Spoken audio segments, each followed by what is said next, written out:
नमस्कार, बहुत स्वागत आपका। मैं हूं आपके साथ मनुराज सक्सेना और आपने देखना शुरू कर दिया है मनु की मास्टर क्लास। चलिए अब आपको हम आज की महत्वपूर्ण खबर बताते हैं जो कि आपसे जुड़ी हुई है।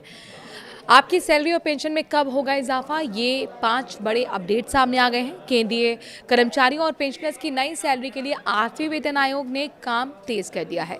दिल्ली के दफ्तरों से बाहर निकलकर आयोग अब सीधे सीधे अलग अलग राज्यों में जाकर कर्मचारी की समस्याओं को सुन रहा है। केंद्र सरकार के विभिन्न विभागों में काम करने वाले करीब 1 करोड़ से ज़्यादा कर्मचारियों रिटायर हो चुके हैं जो और साथ ही पेंशनर्स हैं, उनके लिए बहुत सारी खबर है। हर महीने बैंक खाते में आने वाली सैलरी और पेंशन में बढ़ोतरी का जो इंतज़ार आप लोग कर रहे थे, वो प्रक्रिया बहुत तेज़ी से आगे बढ़ रही है। 8वें वेतन आयोग यानी कि 8th पे कमीशन से जुड़ी कार्रवाई ने अब पूरी तरह से रफ्तार पकड़ ली है। जस्टिस रंजना प्रकाश देसाई की अध्यक्षता में बना ये आयोग अब फाइलों से निकलकर जमीनी स्तर पर काम कर रहा है। देश के अलग अलग राज्यों और केंद्र शासित प्रदेशों में कर्मचारी यूनियंस और पेंशनर्स के गुटों के साथ आयोग की अहम बैठकें लगातार जारी हैं। अगर आप भी इस बात को लेकर उत्सुक हैं कि नया पे स्ट्रक्चर कैसा होगा, बेसिक सैलरी कितनी बढ़ेगी, पेंशन का रिवीजन किस तरह से किया जाएगा, तो 8वें वेतन आयोग की तरफ से आ रहे 5 बड़े जरूरी अपडेट्स को जानना आपके लिए बेहद जरूरी है। वेतन आयोग का काम सिर्फ दिल्ली के दफ्तर में बैठकर नहीं हो रहा, बल्कि फिलहाल अब ये आयोग अपने परामर्श और विश्लेषण वाले बेहद अहम दौर पर गुजर गया है। इसका सीधा मतलब ये है कि आयोग के सदस्य अलग अलग राज्यों में जाकर वहां के कर्मचारियों और उनकी यूनियंस की दिक्कतें सुन रहे हैं। दक्षिण भारत में चेन्नई यानी कि तमिलनाडु के भीतर 7-8 सितंबर को महत्वपूर्ण परामर्श बैठकें रखी गई हैं। उसके बाद 9 सितंबर को पुदुचेरी में भी सुनवाई का समय तय किया गया है।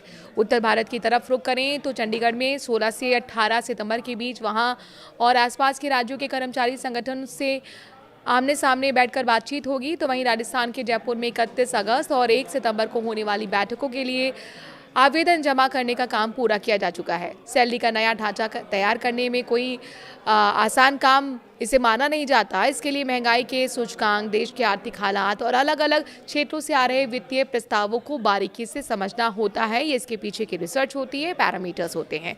इसी काम को तेजी से और वैज्ञानिक तरीके से काम करने के लिए आयोग ने अपने सलाहकारों की नियुक्ति से जुड़े नियमों में कुछ जरूरी बदलाव कर दिए हैं। इन विशेषज्ञों की मदद से जो रिपोर्ट तैयार होगी, ये पूरी तरह से सटीक और ठोस आंकड़ों पर निर्धारित होगी, आधारित होगी।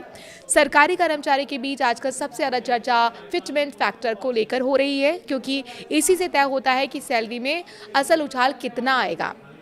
आपको याद दिला दें कि 6ठे वेतन आयोग में ये फिटमेंट फैक्टर 1.86 तय किया गया था। फिर 7वें वेतन आयोग में इसे बढ़ाकर 2.57 कर दिया गया था। इससे बेसिक सैलरी में अच्छा खासा इजाफा देखने को मिला था। अब 8वें वेतन आयोग को लेकर कर्मचारी संगठन की तरफ से लगातार ये मांग उठाई जा रही है कि फिटमेंट फैक्टर को 3.68 से लेकर 3.83 के बीच रखा जाए। हालांकि यहाँ ये साफ कर देना जरूरी है कि अभी तक आयोग की तरफ से न्यूनतम वेतन या फिटमेंट फैक्टर या नई पेंशन को लेकर कोई भी आधिकारिक पुष्टि या घोषणा नहीं की गई है। आखिरी फैसला आयोग की पूरी रिपोर्ट और इसके बाद सरकार की मंजूरी पर ही निर्भर करेगा।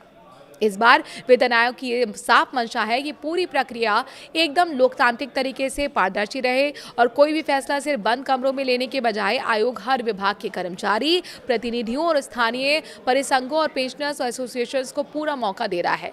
लोग अपनी समस्याएं और सुझाव लिखित रूप में या फिर बैठकों में मौखिक तौर पर सीधे आयोग के सामने रख सकते हैं। तय सीमा के मुताबिक 3 नवंबर 2025 को गठित किए गए इस 8वें वेतन आयोग को अपनी पूरी रिसर्च, सिफारिशें और फाइल रिपोर्ट्स तैयार करने के लिए सौंपने के लिए 18 महीने का वक्त दिया गया है। जब देश भर में चल रही ये सभी बैठकें खत्म हो जाएंगी, तब आयोग जमा किए गए सभी आवेदन और सुझावों का गहराई से अध्ययन करेगा और उसके बाद एक फाइनल रिपोर्ट तैयार करके केंद्र सरकार की मेज पर रख दी जाएगी। जब उस रिपोर्ट पर केंद्रीय कैबिनेट की मोहर लग जाएगी, उसके बाद ही नया वेतन ढांचा देश भर में लागू होगा। चूंकि 8वां वेतन आयोग अभी शुरुआती और बातचीत और आकलन के दौर से गुजर रहा है, इसलिए कोई भी नया फॉर्मूला अभी तक आधिकारिक रूप से पास नहीं हुआ है।